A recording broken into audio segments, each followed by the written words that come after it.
Yeah, I licked her armpit on like the 5th day I knew her. It's a good icebreaker, you know.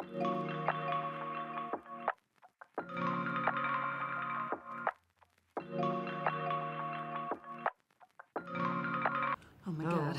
Well, with great power comes great responsibility. I'd probably move all the furniture everywhere in the house. Oh, that's actually a really good point, being able to move your own furniture and try different arrangements. And actually, because I fucked my neck up so badly just before we came out to do the shoot, because I was pathetically trying to like do some gardening and like sort of trapped a nerve in my neck. And so came out to Albuquerque to prep for this film just on a crutch, like, yeah. So that wouldn't have happened. It was symbolically perfect, though. She's like, maybe I'll get into, like, pretty good shape on this movie, and she just comes hobbling in like Lou. I think they fall so hard so fast. I think me and Katie both just know that feeling. Like, she's a pretty passionate person, and I don't know, they don't know each other. You know what I mean? Like, it's really all just sort of about, like, hunger and projection and desire. Yeah, they're strangers to people at first. These guys didn't, you know, Katie didn't get cast too long before we started shooting, so we didn't really have a huge amount of rehearsal time, which I think, I don't know, it was good. It means you just kind of have to throw yourselves in. Yeah, I licked her armpit on, like, the 5th day I knew her. It's a good icebreaker, you know, it's kind of like, great.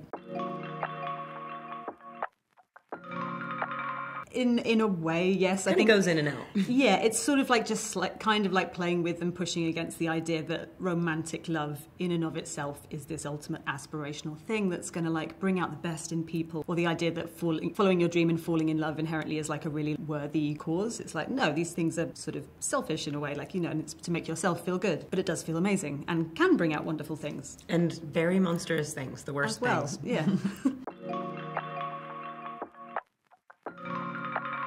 I mean, to be honest, it was more like I actively tried to not really revisit or too consciously think about specific films while I was writing it, probably because the film takes place in a place and at a time where there's so much kind of, you know, classic film Americana reference points that people could point to. So I sort of was looking away from that, and then I think, yeah, I did this weird list that I sent some of these guys sort of just in prep to, I don't know how helpful they were. There wasn't really like one main one. It was more like, this is like, there's some kind of weird Venn diagram of some of these films, and there's maybe a very specific little thing where there's different things from each of them that are relevant. I don't know, there was like, I think the top was like Showgirls, Crash by Cronenberg, and Saturday Night Fever. And like Starship Troopers. Oh yeah, Starship Troopers as well. I think I was kind of like, you know, European perspective on America and you know, kind of whatever. But then there were some other weird ones like A Snake of June, which is some weird Japanese cyberpunk erotic film. And I need to see that. The Night Porter. Oh yeah, they're great, really good.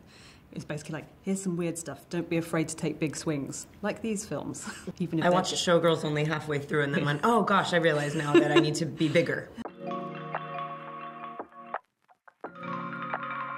Hairstyles in the 80s were insane. And they're all back.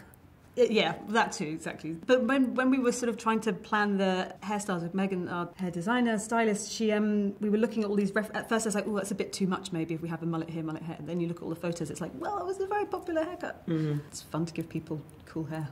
It's funny too when you make a period piece and you're like not wanting to be like too cliche or something. Yeah. Like, oh, not too many leg warmers or same something. With the costumes, exactly. But that's what people were wearing. 80s gym wear is 80s gym wear. Yeah, it's like, it seems cliche, but it's true. So where did you appear from? Oklahoma. I've never been anywhere but here.